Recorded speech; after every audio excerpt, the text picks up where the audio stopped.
Hi, and welcome back to the Healthy and Happy podcast series. I'm joined with a good friend and colleague of mine, Dan Purcell.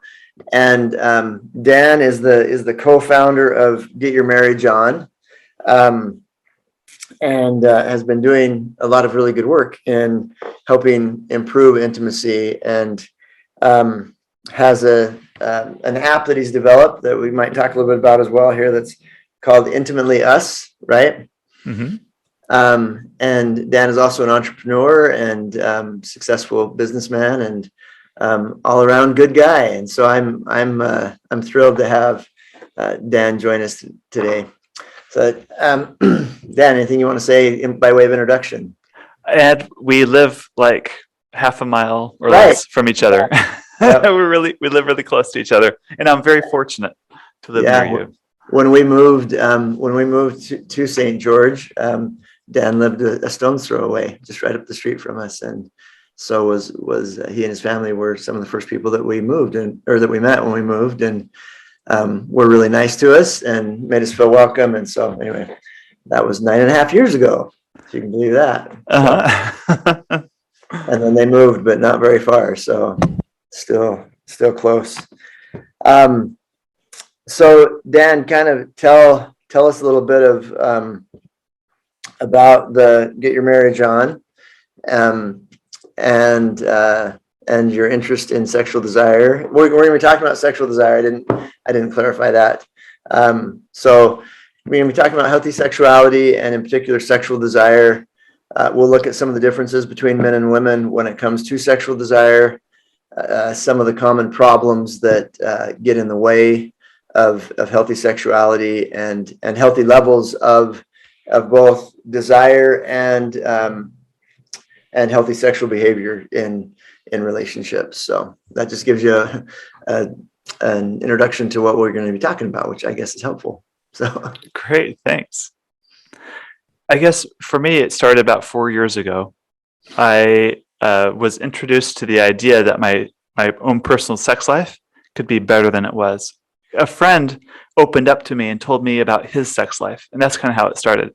And I was really uncomfortable about it because there's a lot of grew up kind of a lot of shame. Like, you're not supposed to think sexual thoughts. You're not supposed to, let alone talk about it. right. And so I guess some people either do one of two things. I guess they, well, more than that, but like one outcome perhaps is to kind of take it to the dark and experiment sexually kind of in the dark, but not tell anyone. And that leads to some outcomes some people don't like. The other outcome is to shut things down and like shut down your sexuality. Don't think about it. Don't cultivate it. Don't grow it, because you think it's something that can't be handled or shouldn't be handled. And I was in the latter camp. And so this conversation with a friend kind of helped me see that, no, there's probably a lot of good. Because the point of why he was telling me about his sex life wasn't to brag, but he was telling me like how much closer he and his wife feel now. They're communicating better. There's just so much more ease in their relationship. You know, the little differences, a little friction that's natural in relationships kind of fade to the background. They parent together better. Like, so many more things in his life just are better now because their sex life is awesome, and he's got something to look forward to. And I wanted that for my own marriage too. So I remember going home that night and talking to my wife, Emily, like, you'll never guess what I talked about today with so-and-so, but we need to talk, because I was really self-conscious. I was feeling very open and vulnerable. Yeah. And like, I really wanted to know if like she's satisfied in bed. Like, am I a good lover to you? And what do you think about this? Because my friend talked about some real specific sexual behaviors, and I thought, I didn't know good people did those things. Like, you're okay to do this? Naughty. Right. So like, what do you think? And am I off base here? And anyway, probably for the first time in our marriage at that point, we've been married over 13 years, we kind of had the most vulnerable, open conversation about our sex life to that point. And it brought up other things, which brought up other things. So over the course of the next few weeks, we were up really late talking and learning together. And I learned a lot about sexual desire there. I believe I've come to know for myself, at least, that I believe that our sexual desires are actually part of our human nature. It's part of being human, just as we're a spiritual person, intellectual, social, you know, physical. Like sexual is a big part of that. And our spiritual development and our sexual development are in many ways linked, or there's a lot of parallels there. And so the third thing that really helped us is it just we gave ourselves permission to be sexual and to enjoy it. And we're keeping things within boundaries that we had set that we felt were right within our value system. And but it's like getting tickets to Disneyland and saying, you can go at one flat rate, right? You just pay the admittance. You can go to any ride you want in Disneyland. It's like, before we thought we could only ride the Matterhorn or whatever. Right? There's only one thing. Now it's like, no, we can do all that. Oh, and you get California Adventures next door too. You get all these things with it. So it was like 3-day hopper pass. Yeah. Yes, exactly. we got our hopper pass, and so that helped us really grow. And another thing I learned along the way too is sexual desire. There's like two forces. Like in a physics class in high school, I learned there's strong forces and weak forces. Like gravity is a weak force, but the force that holds an electron around a proton is a strong force. And what the building blocks of a proton, what those things are held together are really strong forces. That's why when you split an atom, it's like massive amounts of energy, right? Because it's held together with strong forces. I think a lot of things we do in my marriage up until that point were weak force things. These are romance. This is love. This is caring. But sexual desire is strong force in marriage. It's what really holds the marriage together. Some people use the word lust to describe that. I don't mean that as like in a vulgar way, but lust as an intense desire for your spouse. And it's a really healthy thing in my marriage because I am severely attracted to my spouse, and now I don't have to be ashamed that I am, and I can really be with her in a way that I'm not with any other person. And it creates a bond between us that can't be broken. Yeah, you hit on several really important points there. One just sort of trivial but important point is one of the findings from the research shows that sexual self-esteem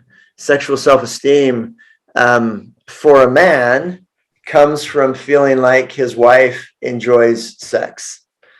And so if a man feels like his wife enjoys sex, his partner enjoys sex, then he feels like he's a pretty good lover. And interestingly, the sexual esteem for a woman also comes from feeling like she enjoys sex. Mm-hmm. So, and part of that is because, culturally we have it as sort of a given that men are going to enjoy sex. And so we don't typically view that as a big accomplishment if a man is enjoying sex. So the woman enjoying sex is really key there. And then the whole attraction piece, sexual desire is unique in human beings. There's some aspects of sexual desire that are uniquely human, and two of those things is that sexual desire, when it's going well, is strong and consistent. If it's not strong and consistent, it's typically an indication that there's something amiss in the relationship. But it is a powerful force that draws us toward one another and motivates us to be in a good place with one another, so that we can, it motivates us to negotiate, to problem solve, to sacrifice, to think of the other person, because it motivates us to want to be together sexually. And that requires, ideally, healthy sexuality requires communication and working together. And then I think also another really powerful point that you're hitting on is that most of us live well below our sexual potential. We settle for far less connection and enjoyment than is necessary or even healthy, because of shame, because of cultural norms, because of lack of communication. A funny little anecdote. I have my healthy and happy classes that I teach, and the seventh class is on healthy sexuality. And one of the first rounds that I taught the class, my parents were in there, and my brother and his wife were also in there.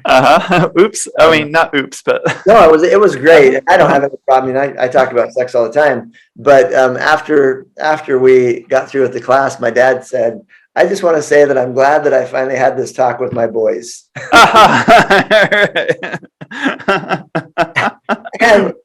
and that's one of the problems, right? We don't talk nearly enough about sexuality, and we all know, it's like the elephant in the room. It's something that we all feel and we all have to deal with, but we don't. Most of us as parents and spouses, partners, don't do a really great job of communicating well about it, and that leaves somebody left on their own to try to figure it out. And one of the things that I talk to parents a lot about it is, if you're not talking to your kids about sex and helping socialize them in this area of their lives, then who is? Right. And if you're not doing it, then they're being socialized by other adolescents and non-developed brains, or the internet, or music, or social media. And so if you're not proactively socializing your children and one another about healthy sexuality, then that has to come from some other source, and those other sources are not very healthy. Mm-hmm. So anyway, so really, really important things that you touched on there. Thoughts? Yeah, agree, definitely. So I kind of took a 180, like, no, sex is evil, bad, something you don't even entertain, to like, oh my goodness, I can't get enough of this. We started reading books, found good podcasts and blogs and whatever. And I like go to did you know there's such a thing called a GSpot? Like, let's figure this out. Or, some women actually experience an ejaculation during sex. Have you had that? No, let's figure this out. Let's try it. And then like, men can have multiple orgasms too. Like, really? Let's figure this out. Like, I kind of really nerded out on the topic because I want to know everything about it. And in a way, it caused friction in my marriage in a way I didn't expect, because I kind of zoomed way ahead. I kind of went way deep into like wanting, I'm the enthusiast, right? Like, let's go.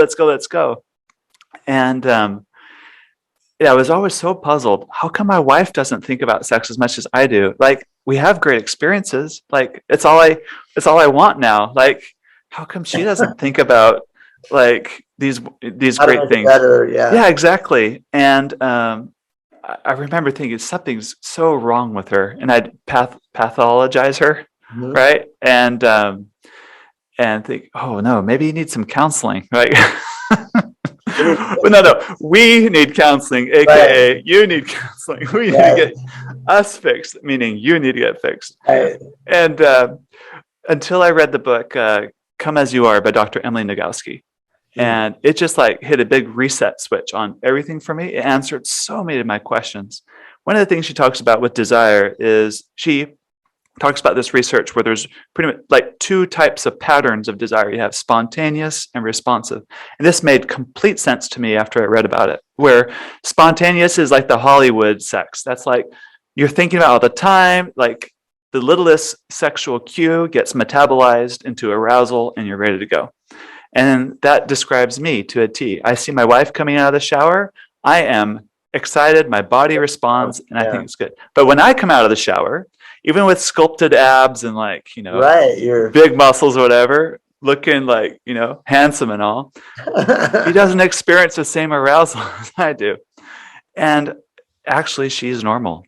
There's nothing wrong with her. She's not broken at all. She experiences her desire more in a responsive style, where for her, there has to be some sort of stimulation going on first, and then the desire shows up afterwards. And it all made sense to me when, like for me, I like to go running It's cold.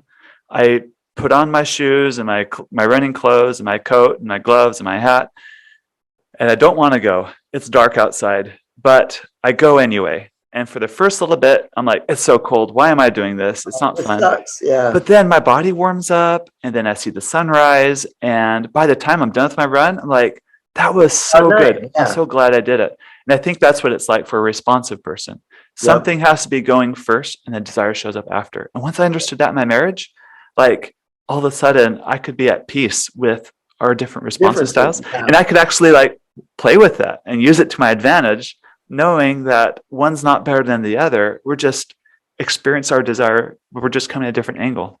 Yeah. Yeah. And there are some pretty predictable gender differences in sexual desire. And the role of sexual tension is an important part of that. You know,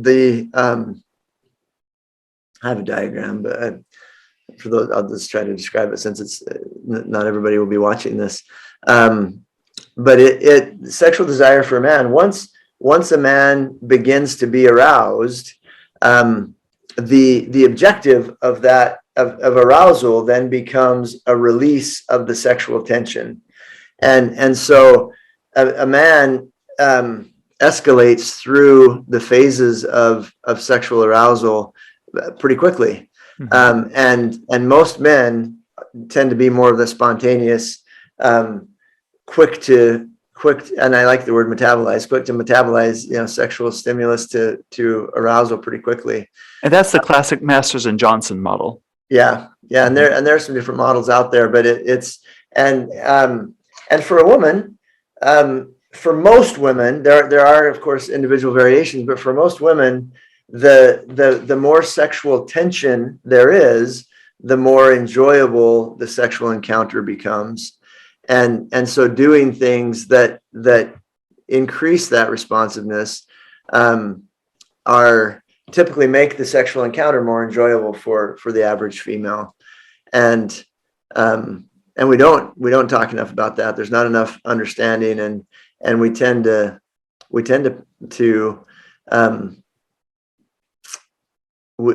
think about sexuality much more simply and much more from the male paradigm than really is healthy. Mm-hmm. And I think that's from like our sexual education in middle school. Our sexual education is very biological reproduction focused, right? Which is, you know, penis and vagina, like this is how it's done, right. Which is a very male centric view. Absolutely. Where because the pleasure discussion isn't a big part of that sexuality. Right. Because if it were pleasure centered sexual education, I'm sure it'd be a completely different approach instead of reproduction, because you talk about her and what, you know, sexual desire in a healthy way, and you probably wouldn't mention the vagina until the very end. You'd talk about other parts of her body first. Right. Uh-huh. Exactly. And there are some unique things too. In fact, I'm going to see if I can share my screen with you, and hopefully it will share. It will also share on the recording. Yeah, on the recording. I think it probably will. But let's see if it will here. So, oh, it was loud. Just move over here. So, female sexual desire can be kind of complicated, and a lot of times it can feel like the stars kind of have to align in order for a lot of females feel like this, and a lot of males feel like this as well. But it's really helpful to keep in mind that there are lots of different variables that influence sexual desire for females. You know, you've got childcare and hygiene, sometimes to please, the state of the reservoir, how many resources she feels like she has, stress. Passionate love is feeling uniquely special to her partner. Felt attractiveness, hormones, and what's going on hormonally at a given moment. Self-esteem, how tired. And these are just a few of the variables that come into play. And in general, let me see if I can show this. In general, this works pretty consistently. Let's see if I can do this. Let me get back out of there. I'm not very good on some of the technical stuff. In general, most men feel close as a result of having sex. There are some personality differences and some individual differences, but most men report that they feel more connected to their spouses as a result of sexual intimacy. And most women want to have sex as a result of feeling close. Again, there's lots of individual variability, but in general, most women report that they want to have sex as a result of feeling connected and close to their partners. And so this can work really well, or it can really blow up depending on what's going on in the relationship. Because if there's distance or disconnection, most men will think, well, let's have sex so that we can reconnect and we can be in a good place again. And for most women, it's the last thing that they want to do when there's distance is to connect sexually. And so it can kind of blow up. But when it's going well, there's sensitivity and availability, because when a man feels close, he tends to be more thoughtful and considerate and sensitive. And so as he's being sensitive and available, she feels close, they have sex, leads to increased sensitivity and availability, close and sex. And so it's really reciprocal when it's going well. And when it starts to blow up, it really blows up. It's when there's lack of sensitivity and availability, she feels distant. Feeling distant, there's no sex. It leads to increased levels of insensitivity and or unavailability, leads to more distance, less sex. And so some of those natural differences between us either lead to us working really well together, or really diverge us from one another. Thoughts? Yeah, I like that. I've always wondered, is it a chicken and an egg, like kind of a dilemma? But as long as both you're in good communication, and I like what you talked about, like it's that sensitivity. There was even in my own marriage, even just last week, there was some conflict that my wife and I were working through, and I found myself avoiding.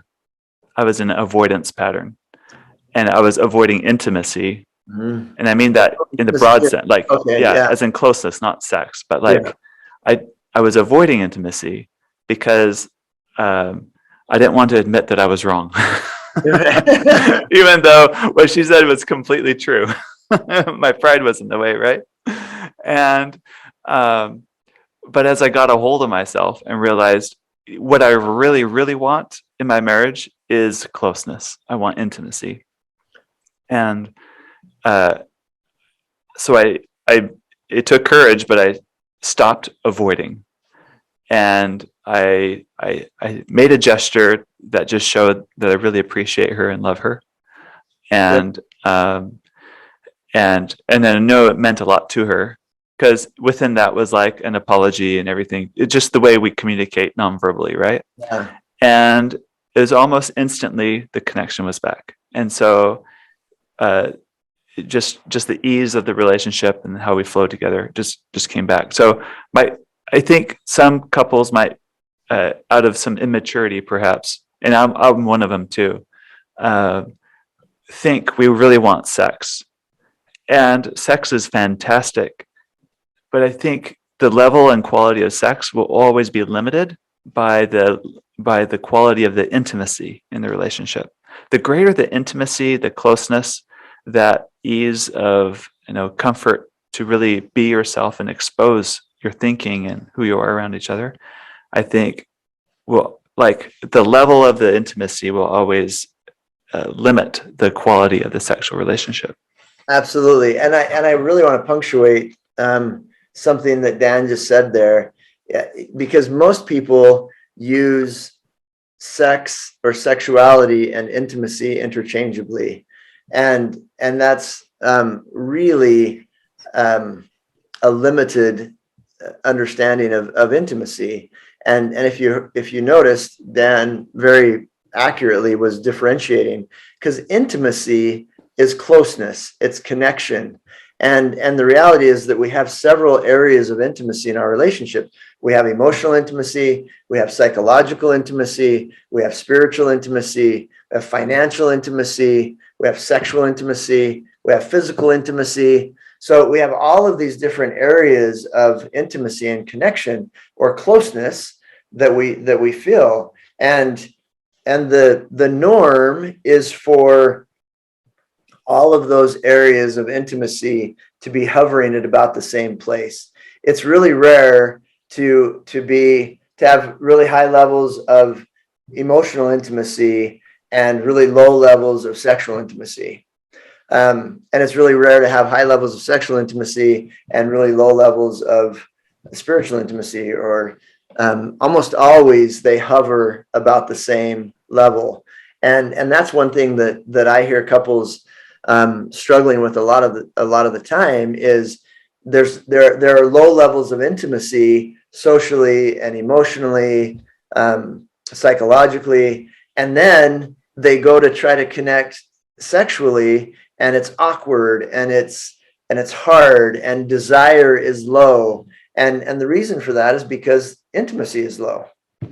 And so if you one of the first and best things that you can do if you want to improve the sexual desire that you feel or that your partner feels, work on the overall intimacy of your relationship. And intimacy is created really simply. The equation for intimacy is simply risk or vulnerability and somebody responding well to that risk or vulnerability. That's it.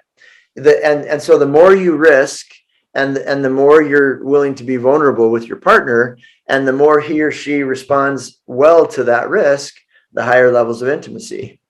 And so that really great point. Thanks for highlighting that. Yeah. I'm reading right now a book, and one of the questions I'm trying to answer is in long-term committed marriages, sex it gets boring, it gets routine. And I hear people say like, no, it never does and whatever, but it doesn't seem to be most people's experience. Like it does kind of get routine. And so I've been thinking about this even in my own marriage, and like, how do you break out of the monotony of monogamy? And it comes down to if you're willing to take risks, like you just said, and like there's always growth when you step outside your comfort zone. But sometimes in our relationships, we don't want to. Like, we don't want to try new sexual behavior because it might seem gross to us or perverted or whatever at the time. Or scary. Right, or scary. Just as like when you're a child, like kissing was gross, and then when you're a teenager, like French kissing, that's gross, and then like intercourse, that's gross. But you kind of move through those. You move through them, like, oh, actually, there's a lot. I kind of like French kissing now, or whatever, right? Yeah. You kind of get through it. It's like that development process, even sexually as an adult. It's so like new behaviors or new interests help, but how do you bring it up when you know your spouse doesn't want those things or isn't interested in those things? Because that like kills the conversation right away. And in the end, it's partially like what I'm reading about, what I'm experiencing is it's in a way your relationship with your spouse matters. They matter too much to you. They matter so much more to you than the continued pressure to grow. So you're kind of caught in this dichotomy. Like, do I keep the peace, so to speak, between us, or do I keep pushing for more like sexual development so that we can keep enjoying a sexual relationship. Because it's very easy to stay on the autopilot, the status quo, to Yeah, keep the peace, but there's no growth in that. Or you can really, and the hard thing is like new sexual desires are always introduced unilaterally, meaning right. one person says, I want to do this. It's not like they collaborate and come up together Yeah. and ta-da. It's like, it's always one-sided, which is a huge risk, right? To say, I want to do this, because you risk that Vulnerability. rejection. And I like how you said, like, intimacy happens when the other person responds well. But what happens when they don't respond well? Can you still, like, not freak out? Can you still, like, stay calm and, like, not punish them for not agreeing to your Right, grand schemes, right? Like, right. how are you going to respond? And can you stay grounded? And in many cases, this is going outside of your comfort zone by even bringing up the topic and engaging in that conversation. So there's a lot of growth to be had in just because people have different sexual desires, because it makes Absolutely. you have to grow up and face Yeah, things. yeah, and you're hitting on a couple of important things, and it highlights. So one is what is healthy sexual behavior, and another one is the importance of viewing sexuality through an attachment lens, because there are some things that make a committed partnership or marriage really special and unique in our lives, and in a healthy way. And that is, every one of us has two primary needs. One is to feel like we matter, and the other one is to feel like we're safe, a sense of love and belonging. Yeah. And our brains assess that mattering as, do I matter to those to whom I should? And our brains assess the safety as, am I emotionally safe with those with whom I should be? And that primary attachment relationship is uniquely situated to be able to meet those needs. And part of what makes that work is the high levels of access and sensitivity that we are both obligated to give and that we are entitled to receive from that primary attachment relationship. And when that happens, then we feel safe and we feel like we matter. And there's some interesting research with result to the whole boredom issue in a long-term relationship that comes out of the attachment stuff. And that's part of, there is a difference between dopamine-based sex and oxytocin-based sex. And this is a little bit different from behavior, but so two of the, one of the most healthy benefits of sexuality is that it binds us together. And anytime we experience intense emotion with somebody, that experience binds us with that person.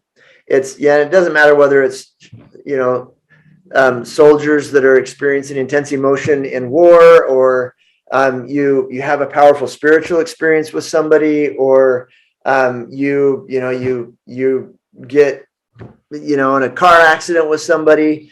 Anytime you experience intense emotion with somebody, it binds you to that person. And sexuality and orgasm are powerful emotions, and so when we experience that with somebody, it binds us to that person.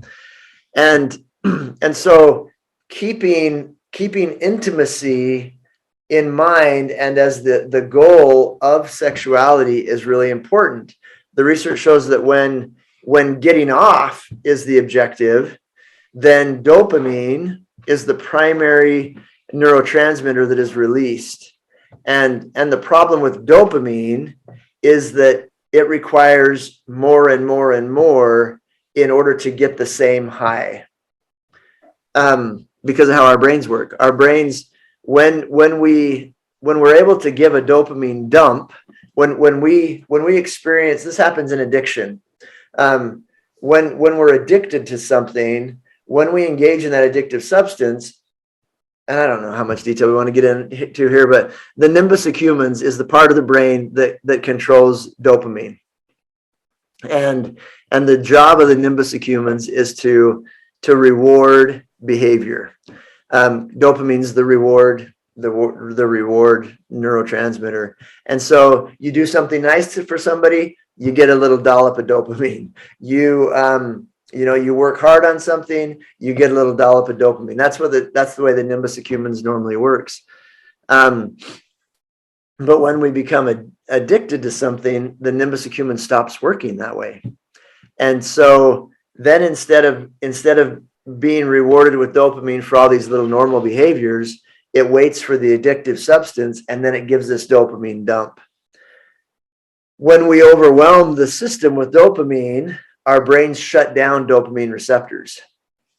And so it's a self-preservation method, right? Exactly. It's mechanism. Our brains are constantly trying to maintain equilibrium. Yeah. And so then when some of those dopamine receptors get shut down to protect against being overwhelmed, then it takes more of the substance to get the same payoff, because you have fewer receptors receiving the dopamine. And so, but when we have intimate sex, oxytocin is the primary chemical that's released. And oxytocin is also the cuddle hormone or the love hormone. And one really cool thing about oxytocin is that it feels the same chemically every single time. The first time and the 7,040 and first time.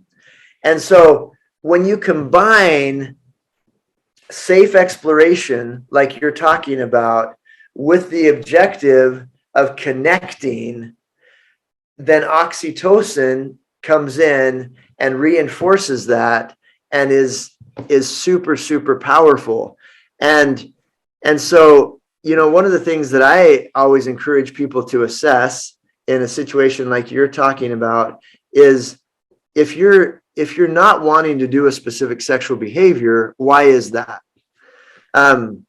Because a lot of times we hide behind appropriateness, really to hide lack of vulnerability or propriety. In a religious community, it's really easy to say, well, that's naughty, and we shouldn't be doing that. And if the reason is that you don't want to be vulnerable, that's not a healthy reason to not explore. Now, if somebody's not comfortable with something, and some people have experienced trauma and certain, or you find it degrading, or you right, find, right. There are legitimate reasons why you definitely say no. Right. And in those instances, you need to be respectful, right? You need to say, okay, for whatever reason, if this is a degrading, or if this is a trauma response, or, reminds you of abuse that you've had or whatever, then absolutely, then it's not safe, right? You're not creating a safe environment to explore. But if it's like, no, I'm just scared of the vulnerability, that sounds too scary, then leaning into that vulnerability is actually really good for the relationship. So that begs the question then about oxytocin seeking versus dopamine seeking. That kind of makes it sound like you should never be novelty seeking in your sexual pursuits, because you're after only a dopamine hit. It's all about the intent. Can you still seek novelty with the intent for closeness? Yes. It's harder to do, and it really requires some self-assessment and being in tune with what's driving what you're looking for. But when you move off of connection and intimacy as the goal, you move into the dopamine side, and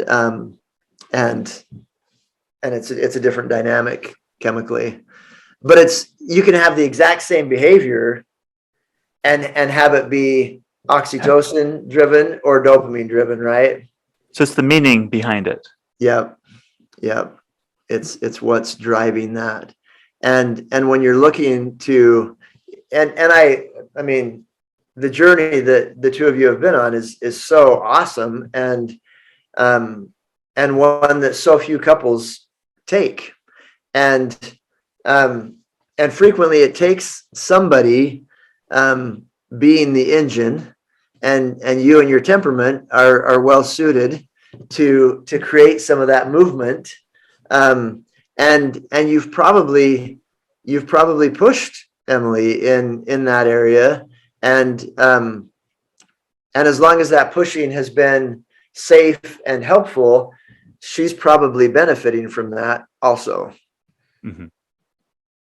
I would hope and think that she probably feels more connected to you now than she did 4 years ago. Absolutely. Yeah. And she's pushed me for growth just as much. It's not a one-way thing. It's a two-way thing. That's really awesome. Yeah, you said something else too that was really important. I can't remember what I wanted to punctuate. I don't know. It'll come back to me in just a second. Is it responsive versus spontaneous desire pattern? No, but that's also really good. Uh-huh.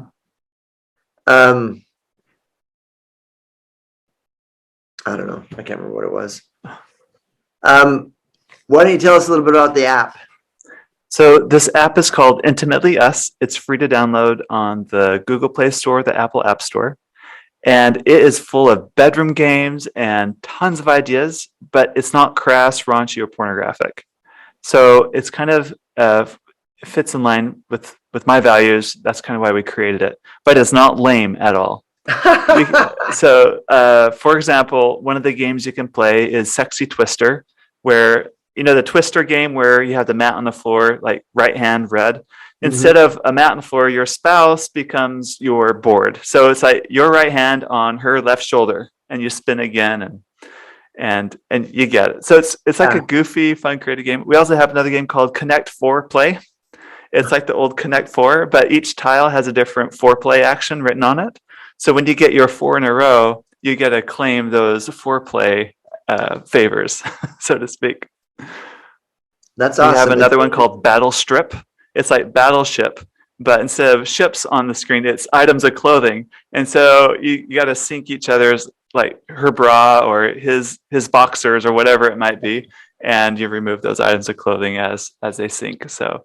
And we have another, the most popular game in it is just, we call it the Intimately Us game, but there's tons of prompts, and it always starts out mild and it progresses as the game goes, and you take turns. So it might be, give her a back rub. It might be, tell him of your favorite memory from when you were dating. It kind of starts there and it kind of builds up from there. And very few people actually complete the game. But it's supposed to get you pretty hot and bothered pretty quick, and I think it works really well.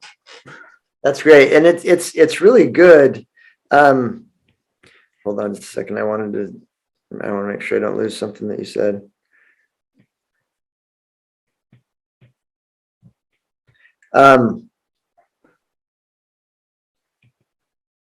It's really good to have some tools and help like that. A lot of times, again, most of us aren't very well educated, and it becomes really daunting when you're trying to improve this area of your relationship. Do you go into pornography? Do you go, which isn't healthy education, right? What books do you go to? What podcasts do you go to? And there's, like any topic, there's tons of information, and most of it not very healthy out there. And so it is good to have places that you can trust to go, and things that help push your comfort level are really good. You do have to be really careful with those that have experienced trauma. Yeah. And so if you're listening and you're thinking, if you get really anxious around sexuality because of trauma and things that you've experienced, then know that it's okay. It's okay to start where you are and just move forward. And you should never feel objectified. You should never feel used by your partner. You should, this should be sexual intimacy should improve the overall connection between you and your partner. And so games like Dan is describing are really good, just if nothing else, to improve the communication. How do you feel about this kind of foreplay? What do you think about, do you like to be touched here? And so it's a good tool, and I'd recommend that you download it and check it out. The thing that I was gonna say earlier is just the importance of being well balanced in those areas of intimacy in your relationship. If you rely too heavily on sexual intimacy for the connection and the intimacy in your relationship, it typically will put too much stress on that area of connection and can backfire in terms of the benefit. When things are going well and the other areas of intimacy are going well, it is normal for both men and women to look forward to and enjoy and want healthy levels of sexuality. One of the questions that I get all the time is, how much sex is healthy in a marriage? And there's different data out there on that as well. There's pretty consistent reports. Healthy relationships pretty consistently report having sex between 1 or 2 times a week consistently. Less than that, and you're typically not leveraging sexual intimacy enough for the benefit that it is. And having sex too much more than that, you're typically relying too much on sexual intimacy for the intimacy in your relationship. So tending to all of the different levels, and again, if you're struggling with sexual desire or sexual enjoyment, focusing on the emotional connection or the spiritual connection or the psychological connection in your relationship will almost always improve sexual desire also.